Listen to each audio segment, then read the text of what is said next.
a good trip. Arizona was nice. I don't know. It was all right. All right, so we're back. Bernie Inspector's back from a furry convention. We're going to talk about Lindsay Ellis today. Awesome. What was the furry convention you went to, Bernie? Went to Arizona FurCon. Yeah. Oh, I heard about that. Yeah. It was good. Yeah. Yeah, it was only the funnest ever, or what, you know. And feel free if I'm putting words in your mouth here. From what you said, from again, this lines up with my experiences. He said he ran into people from Xanadu. Oh, the supposed leader of the group at this point. Oh. So they said. Was it Blum? No, I think it was someone. Let me see here. What I don't want to rattle off the wrong name. Okay, but yeah. I don't think it was. Here's the no. funny thing is I was in touch with him pre-Foxler. And yeah. when that shit went down, I was like, so when were you going to warn me about that? And his response was, oh, you didn't know? Oh, yeah, Google it. Yeah. Oh, you didn't know? Yeah. Like that. That seemed to be like consistent with the attitude of the people in that group. Like, oh no, this is like, you guys, come on. Yeah, no, they didn't want it. They're lazy. Is unbelievable. Yeah, it would seem so, and like he said some shit to me like, I don't get why Corgi Events doesn't trust me. I'm like, because they don't have to, and you've done nothing to build trust with them. Yeah. I don't know what to do that. Well, there you go. Maybe start thinking about that, you know? Yeah. Don't come to the con in military gear. That might be a good start. Well, yeah, you have to buddy up to the right people, kiss the right ass, and they're kind of isolationist. And I'm yeah, not, exactly. Well, I'm not even that, commenting like, on any other politics at all. I'm just saying, like, go out and Yeah. mingle. Right, make some friends first, and then drop this bomb on them. It'll be too late by then. They'll like you already. If Xanadu wants to fire back, oh, listen to the Brony telling me to go make friends. Yes, exactly. Yeah.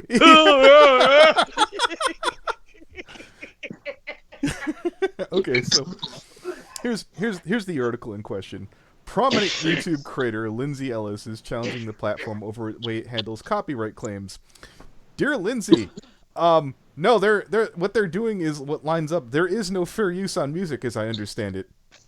Anyone? No, that belongs to the publisher and solely them. Yeah, and I want to even most artists, once they sign a fucking record contract, don't get to decide what they do with their music anymore. Yeah, and here's the whole thing: if you use music, one, make sure it's open domain. Two, make sure that version of the song is open domain. For example, one of my favorite songs, or at least one of the ones I could still like, is In the Land of the Rising Sun. That song is open domain. If you're getting a recent version of that song that someone else licensed and made and performed, they still got that. You know, if you Really?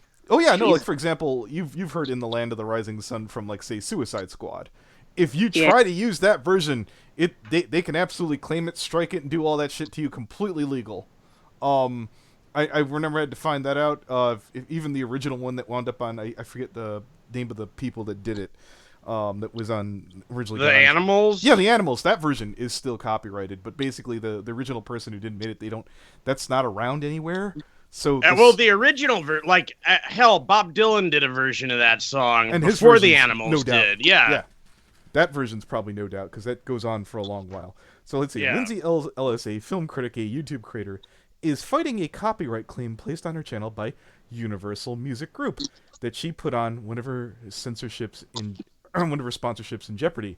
Dear Lindsay, if it's that big of a deal, if it's that important to you, and I hate to cite the person of all people, when, Lily Orchard, back whenever the multiple names they said when they came on my show is, when someone claims my videos, I yank it down, re-upload it, and take out the crap and go, fuck you, I'm keeping all the money. Yeah. And let me just make a slightly different music choice here. I'll bust out the old Casio tone, get that 808 going. Yeah, we're good to go here.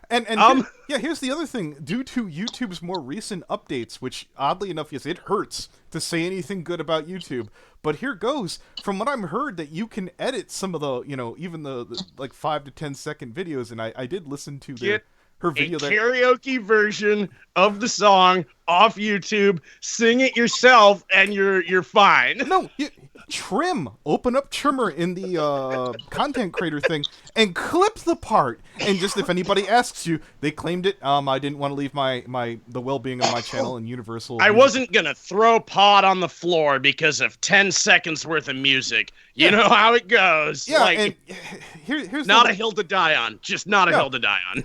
There's so many ways that they could have easily, like, here's the original upload on an alternative. Put it on a Vimeo if you don't trust BitChute, which I'm sure you don't. There are plenty of places that you could have put up and made those Patreon exclusives to the uncut version. You could even made a good marketing thing out of this. Yeah. Anthony, do you get the feeling that this person is just desperate to have some cause they're taking up right now? It's a losing one. It's a horrible... Yeah, well, obviously, but they just really want something like that to kind of, feel like they're a little more active socially or what have you. For example, it says UMG made a copyright claim on their Woke Disney. Now, I did go to that song, or the video, at about 59 seconds.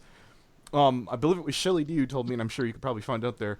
It takes 2 seconds of a song to no longer be fair use. Might even be less. I listened. There wasn't... I skimmed until I could hear the first song, and it's from Enchanted. The one where, like, the girl winds up in the real world, and she's singing without music. It's still a song. And you know what? That might not work for us plebeians and shit, but I guarantee you, a Disney lawyer will be able to hammer that in, and God be willing. A Disney lawyer, like, they programmed a computer to just listen for that stuff. You can't... Well, no, I understand at the YouTube level, but if Lindsay's like, I'm gonna take it to court, you've got a losing hand. Look, yeah, right now, Disney is having a true renaissance and a return to form of the things that they're truly best at: suing your ass.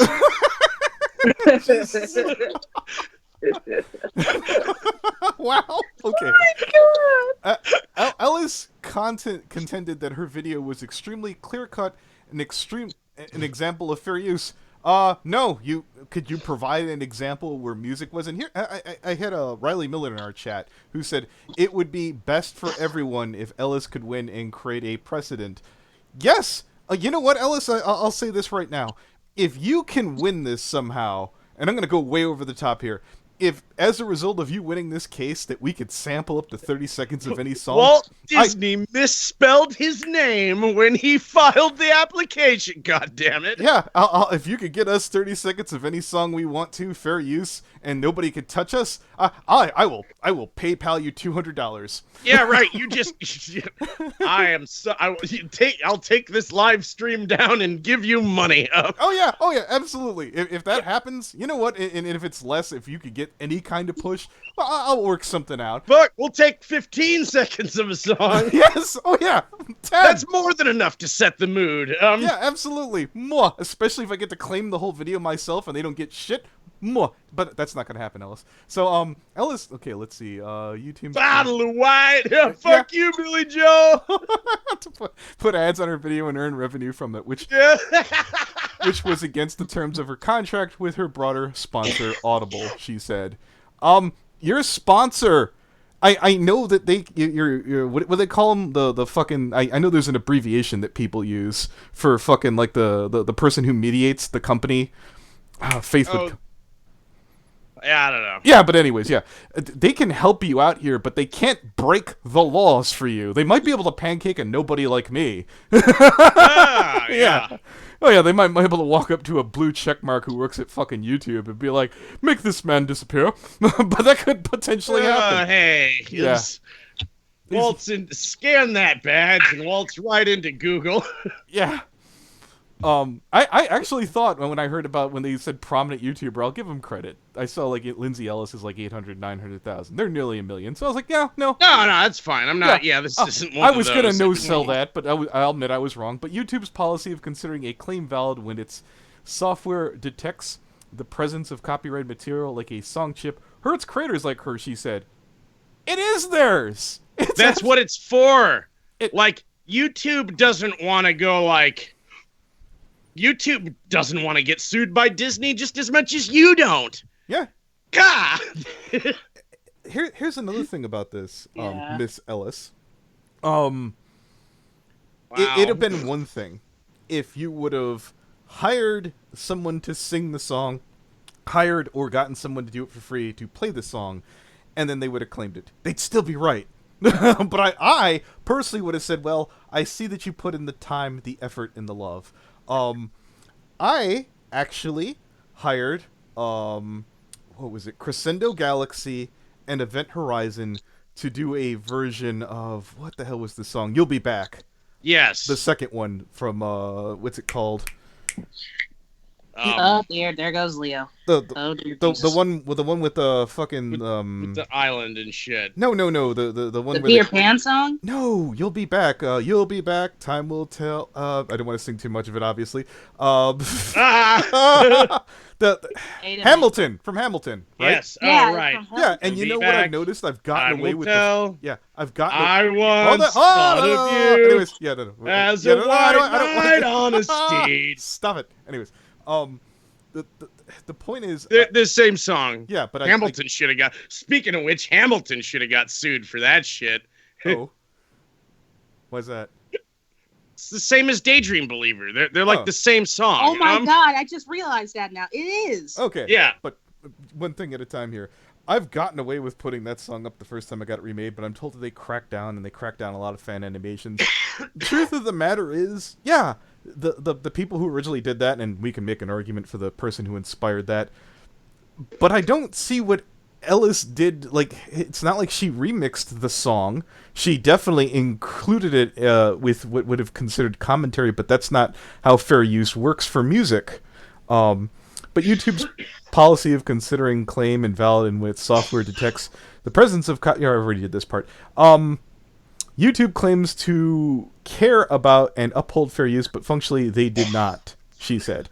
So, how do I put this? Lindsay Ellis comes out of fucking that guy with the glasses and the whole Doug Walker people. She could have easily reached out to Todd in the Shadows, who's like the guy over there who used to be there, who's covered like music like this before. I guarantee every last one of those videos over there, and I could be completely wrong, are probably claimed, and he's probably making only money on his Patreon. Yeah. Yeah. Oh, yeah. And I've seen, and you know what? I didn't think I'd like Todd's stuff, especially since I heard about him on Medicare and I've heard all the jigs. He's entertaining. He's good stuff. I've sat down and call. I think Brony Inspector's been along and we've riffed on him a little bit. It's good stuff. But yeah, let's get to here.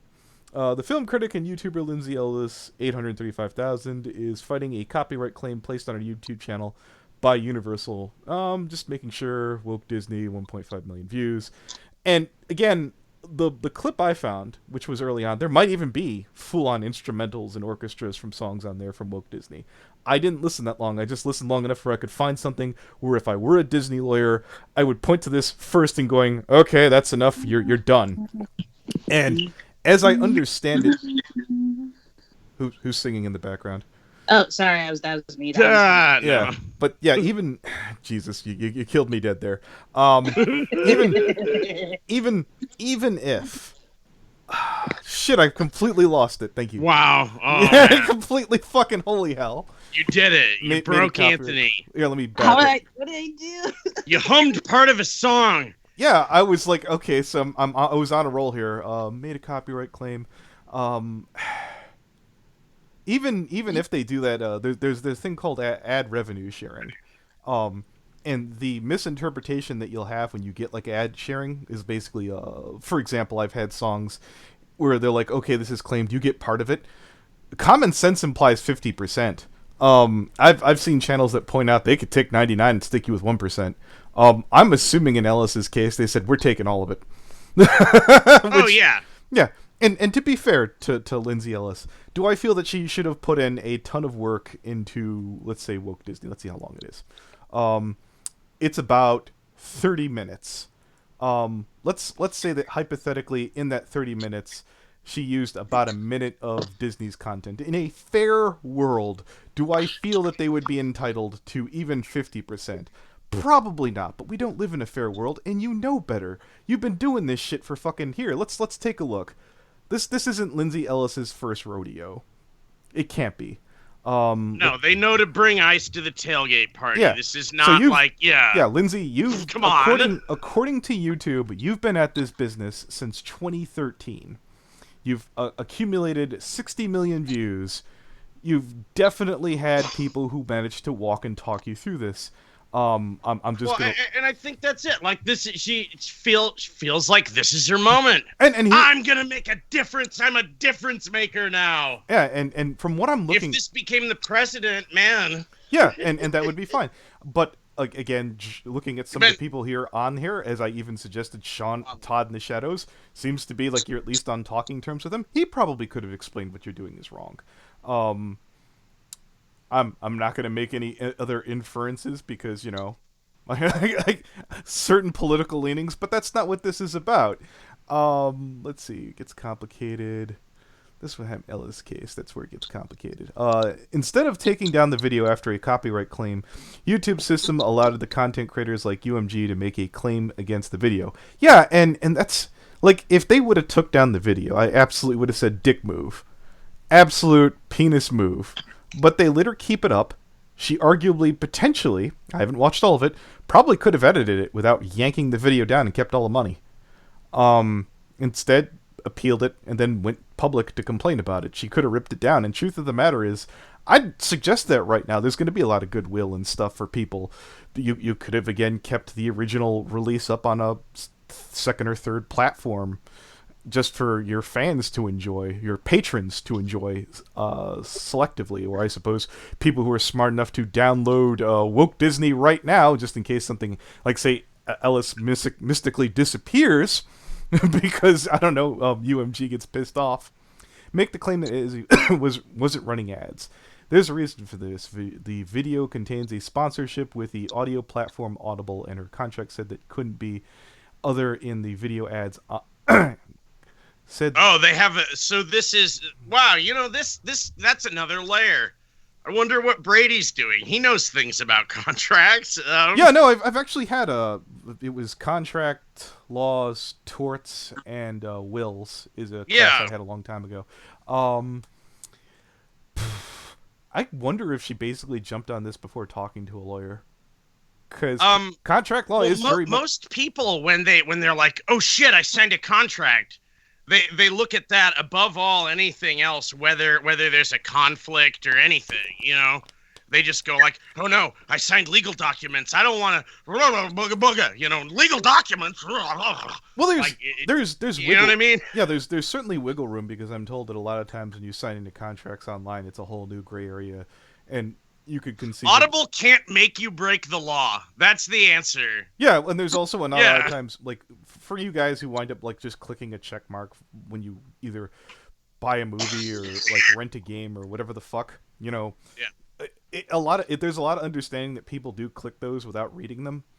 And I'm not going to say that you're automatically off the hook, but you might be. But I'm going to guess in Lindsay Ellis's case that these people sat down on Audible, probably put a little bit more time and care because she would have been understood to be working with them more than just someone opting into, okay, let me just sign this so Blizzard will let me play their game. So yeah, it's not just a loss of income, it's a contract. Goose Game is going to be fun. Sir, lawyers show up to your house. Epic Games Incorporated now owns 90% of your organization. From what she's certainly big enough where she should have definitely looked into this first and probably tried to talk to Audible. Maybe that's yeah. Man, it'd be cool if there was like other stuff going on right now that we didn't see what was happening, and like Audible's all like, "What? No!" Or it's just I wonder what the next thing that's gonna happen with this is gonna be.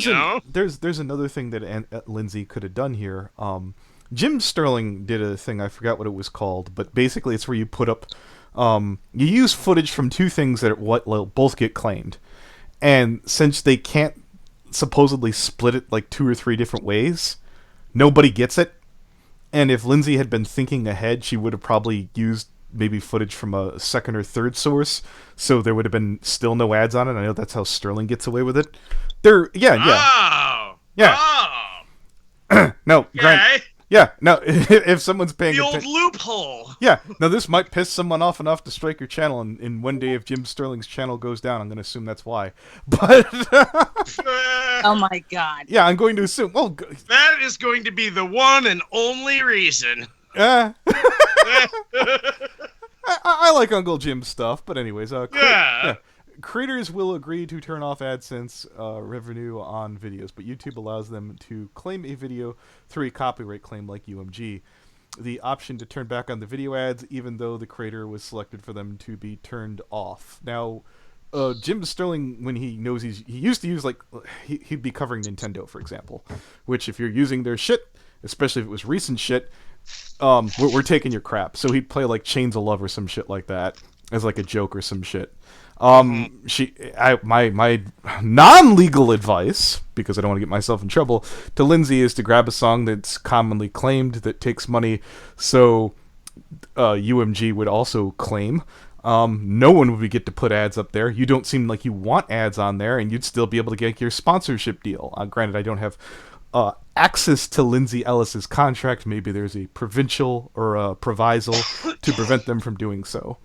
Well, let's see if the standard. I mean, I assume it's a standard contract. Let's see if that's up online anymore. She said Audible didn't break her contract or sue her, but she did receive a letter from the brand questioning why the video now contains ads. I don't know why you're bitching then, if you completely got away with it. Wait, a strongly worded letter from the first party of the contract. That's hilarious. That's all it? That's all that happened. Yeah, you should thank your lucky You stars. won. Walk away. Yeah, no shit. Goddamn. You fucking won. You just got away with it, bro. Yeah, don't do it again. Don't. Yeah. Wow.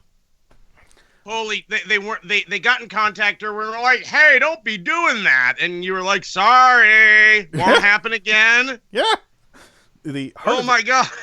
The heart of Ellis in disagreement with YouTube and UMG is whether the copyright claim against the video is valid.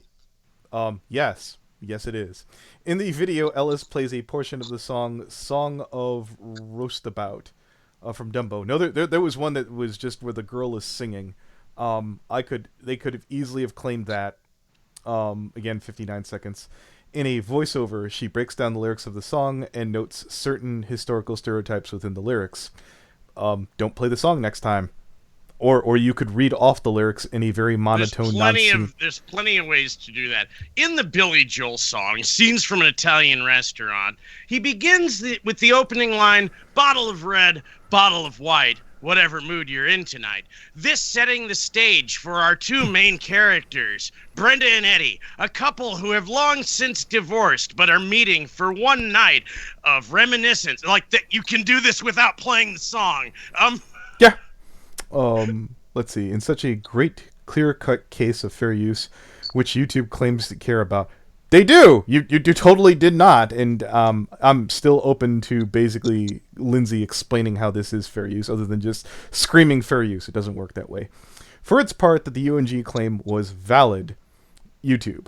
Our copyright team looked into this and confirmed that the claim is valid, YouTube wrote on Twitter in response to Ellis. We see that you're appealing the claim. I'm going to assume, and this is I'm going to go out on a limb here, that they probably have a bunch of paralegals who looked at it and probably, we can't say this is Google.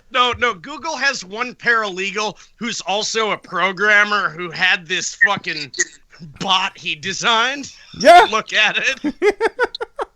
And yeah, I normally, if I hadn't seen it for myself and I wasn't somewhat fairly familiar with, yeah, I'm not a lawyer, I kind of get it, but from what I understand of fair use, I think Lindsay Ellis is on some magical bullshit. Now, granted, if she got away with it, we'd all be better off, but that's not going to happen. Which provides UMG with 30 days to review your appeal.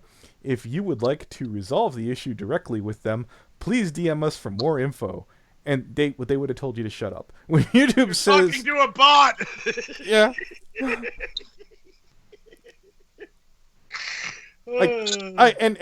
From what I understand, I've seen Doug Walker from That Guy with the Glasses get claimed for shit that probably should have been fair use when he was covering what's that one anime person that Disney owns now? The Hayao Miyazaki. Yeah, he was covering their stuff. Clearly, there's commentary put over it. You could argue that the amount that he uses might actually hurt funds versus there's a whole long... I don't even have to watch the movie now. I'm never thanks to Doug Walker, I'm never gonna watch a single Hayao Miyazaki movie. Yeah, I don't have to. He does. All right. He does use some. I'm gonna donate to his Patreon and never watch another Disney movie for the rest of my life. He does. Yeah, he does use some pretty fat chunks, determined by its software detecting a copyright material in the video. In this instance, the clip, it doesn't account for things like fair use and lets the parties themselves, in this case Ellis and UMG, resolve the type of dispute. They're right to. This would be a waste of YouTube's time. I'm not going to say that a lot. And as tempting as it would be to say, maybe you just don't like Lindsay Ellis. I've seen some videos where they broke down, I think it was either DreamWorks or some happenings with Disney. They've made a couple of good things. But in this case here, this is complete malarkey. I feel like I was probably watching like Defunct Land, and then they came up recommended on like the side of the YouTube thing, and I might have organically clicked on their stuff before. It didn't stick for me, but I know they're not incompetent at this in any means. I'm not suggesting that Lindsay Ellis's content is bad. The videos that I've seen from them, one or two, have been perfectly fine. Yeah, exactly. Serviceable content. But not a lawyer. Even though this has been no legal action against her by UMG, YouTube has put ads in her video with revenue of them going to the UMG. Though Lindsay has yet to hear back from YouTube or UMG on her appeal, her contract with Audible has already been put in jeopardy. That's her fault. That's totally her fault. Oops. Yeah. And it seems like they were super cool about it and said, hey, you made a mistake, don't do it again. Yeah. On top of that, like, they seem to be aware of it, and it looks like, yeah, this isn't, man. Like, but then I guess most content creators, and I'm trying to just put myself in their shoes. They're like, no, I'm not going to sit down for this anymore. Now is the time for change. I, Lindsay Ellis, am going to take this one on because I'm going to use 4 seconds of a song in a video instead of just quote the song. Like, so you have to hone your craft a little bit more than you want to. And like, yeah, who is YouTube to tell you how to make your content? Well, it's their channel. Like, you know what I mean? Like, that's like, well, NBC will tell the shows what jokes they can tell at the end of the day, Here, I'm going to pull up Discord really quick because I remember telling fucking Sheldon about this because I think he was the first one. Do you want in, Sheldon? Since I know that you're actually the one who was telling me that there was no fair use for music. Yeah. Artists don't even get to decide what happens to their music after they sign a contract. All right, one sec. Let's take it over to fucking Discord. You, me, Brony. All right, let's see. It was fun talking with the rest of you guys, such as it was. Add Brony. There we are. Bunk. And we'll do the call. Oops. And dunk. Oh, copy? Copy. All right. You there, Sheldon? You know Anthony is into the conversation where he's getting to read the super chats. Oh, fuck. Let me keep up on that. So, yeah, LioconVoy, what's this? We're talking about Lindsay Ellis trying to claim about, what's it called? Fair use, and she's trying to claim use on music. Fair music, which doesn't exist. Coyote Lovely says eat the gays. That's his furry opinion. Well... I don't know. Let me get the last one here. There's $10. There's a $10 one from LioconVoy. DreamWorks took all the money from my He-Man and Thundercats comparison video because I used clips from the He-Man intro. Did you include? Was that just visuals or the audio, Leo? Well, go ahead, take it, Sheldon. What was I saying? Well, this thing about music. I remember saying something like this in the past, but I don't know why I said that, and I don't think that's. Well, okay. The original reason that happened is that I winded up getting copyright claimed from Minty Root, and and because you're like, well, just visuals. Okay, thank you, Leo.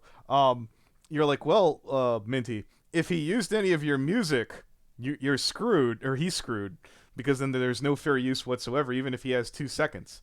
And I remember thinking. Oh, okay. Yeah, well, there wasn't. Like, long story short. The thing is, fair use applies to any medium. It doesn't really matter if it's music or if it's a piece of media. Really, the central tenet of fair use is that there's an original thing that somebody made, and it has property, whether it's a song or it's a video or whatever. And the question becomes, are you changing that thing into something else? Are you, in other words, changing that meaning? So ultimately, the medium itself is not really relevant. Whatever I said in the past, it sounds like bullshit to me in the future. So Okay. I would say ignore Sheldon retardation from the past. Yeah. But from what I've understand and heard from various other sources, there doesn't seem to be. I can't think of any instance where basically someone was able to remix a song without basically getting specific, permission to do so. Well, the thing is, if I take a Disney song and I just repost it on my channel and I don't change anything about it, it seems to me that that would be a violation of copyright. I cannot do something like that because I am just copying the original and re-uploading it. Ultimately, that's still applicable to copyright law, is my point. So ultimately, in terms of fair use, if I were to remix that song, if I were to completely change the emotional and thematic meanings of it, that would be applicable under a fair use claim because it would be a transformation, as far as I understand it, based on what I've read of U.S. copyright law. I've heard people get in trouble for sampling, so I'm not. Yeah, you can get in trouble for sampling, and the thing, this whole girl Disney video thing on YouTube is that these companies, they can validly file a complaint, right? It's like the thing is, they believe under their interpretation that a violation has occurred, so they're essentially going to the police and saying, I think a crime has been committed, basically, and now it's up to an investigation, right? They're going to investigate that claim. Is it valid or not? Will the other party escalate to further legal proceedings or not? It's not a question of, is this actually a violation right now? It's just a question of somebody is claiming there is a violation and it's being investigated. Good evening. Hello, Leo. Leo? Yeah, what happened with me was I was actually using it exactly for fair use. I put up a clip and I was talking about some of the literary inspirations, and it was like a 45-second clip. And DreamWorks claimed it, and then I challenged it, and they rejected the challenge. So it's kind of wonky how YouTube does this to begin with. So it doesn't surprise me. You know, Leo, you have to have the balls to take him further. You know, that's 45 seconds is a pretty fat clip. I remember talking to Creepy, and he even suggested sometimes when they get really finicky, you have to go take 2 seconds and then switch it back and forth between different scenes and stuff, and that's how you kind of beat it. I was able to get away with using clips from the Joker doing that. Well, I have a bigger issue when it comes to specifically DreamWorks. Oftentimes doesn't really matter to them for some reason. They do it regardless, because that's why I actually stopped reviewing the Voltron cartoon when it first came out, because no matter the amount on the clip or how many I was using, DreamWorks immediately copyright struck. Hey, Leo, did you try still images? Yes, I did. And that didn't work? Nope, because the only still images that were out at the time, that I didn't, of course, make myself were promotional ones. Yeah, and that's the thing, isn't it? They're relying on the fact that you're just some guy. Are you really going to take them to court? Probably you have no resources, right? Your resources to make your video, we made. You can't hire a lawyer. You needed our clips to even make your shit. Well, here's the thing. The killer part of this is I was talking about how much I enjoyed the series and how people should watch it. So what they're doing is they're creating bad blood with people who might be able to run I said that earlier with I don't even need to watch a Hayao Miyazaki movie now. Like, that's what they're afraid of. Only they're really throwing the power around. Is to not fall out of conversations. I don't have the patience or the time to watch every single thing. But as content consumer, I cannot fall out of conversations about any form of content if it comes up. Rather than watch the whole series, I'm just going to watch some YouTube. Well, the thing is, a lot of these creators, of course, legally, they have to be protective of their brands, their licenses, and whatnot. But the problem is they tend to focus on the wrong thing. For example, James Etok, who's well known within the Motu or He-Man community, he had enough stuff to actually create his own episode of the original He-Man. He was calling it Return of Faker. He's working with another gentleman by the name of Dusan, and they were just about to release it when Mattel came to them and said, hey, could you not? So fan animations and whatnot is what they tend to worry about, as well as clip release. So but all these other pirating sites, they don't seem to care about at all. So it seems like their focus is really on they the do. thing. They do. So Leo, remember when we had that conversation about Ninja Turtles, and I was like, man, I haven't seen Ninja Turtles in a long time, and you were like, yeah, you should watch the 2000 whatever year rendition of it. So I torrented it, and Warner Brothers or whoever fucking owns the rights to it, they sent me an email because my ISP sent me an email on behalf of them saying that they were contacted by Universal or whoever it fucking was, and that they're monitoring. They noticed my IP address downloading this data, and they're Turner Broadcasting Incorporated has made note of your IP. Well, dude, the thing is, they're paying attention to even that shit, though. Of course they are. Well, to save yourself trouble in the future, why not just go to Watch Cartoons Online? Well, I have a VPN. So I got a VPN. I'm gonna download all the crap I want. I wasn't using it before. So okay. This episode I've of definitely had whatever people warn this me is, about is it. brought to you by Fjord VPN, the only VPN that puts you in the middle of a lake. Yeah, we don't have a sponsor on this channel. Don't pay attention. Anyways. Fjord VPN, definitely not real. Sponsored by Bad Joke. Okay. That's an official sponsorship. I just know Creepy gets really particular about, if you have a sponsor, you have to divulge all that. Anyways. Yeah, so I don't know, man. This whole thing, she's just kind of salty, and I'm just kind of like, yeah, well, if you want to play the YouTube game, you better follow that. You better be fucking careful, dude. You better like protect yourself really well, or else you're just. The problem is, even if you do that, YouTube is going kind of ham on their own. Like channels like mine that talks about retro cartoons or whatever. At the beginning of the year, it might very well lose a lot of traction, because they're probably going to turn off the ratings, they're going to turn off the comments, and they're not going to play ads on it because it's considered children's content. And instead of enforcing their rules properly, they're just going to do a broad brush and lose a bunch of people. Sure, look, I'm not saying that it's going to be void of risk. I'm just saying that you can mitigate it a little bit, so you should do that. We knew we were fucking building a foundation on a fucking mountain of sand. That's what you. Indeed, yeah, exactly. Remember when we first started doing this, Anthony? It was like we had no idea. Just one day you would wake up and you have a strike. Oh, now you have two strikes. I remember because I got in by watching Digi shit, and he was always constantly having to deal with YouTube headaches. Yeah. And I was like, I can't wait to get my first strike. Hey, I'm gonna tap out. My buddy from Napa's about to get here. All right, no problem. All right, it's good to see you. Hot. See you later. No problem. Yeah. So I don't know. I just think it's kind of dumb. Oh shit. Anything either you two are working on? Actually, yeah, there's something I'm currently working on. Of course, I got a little fluff video that I'm going to be throwing out this week, but the week after that, I have most of that week off work like I did last week.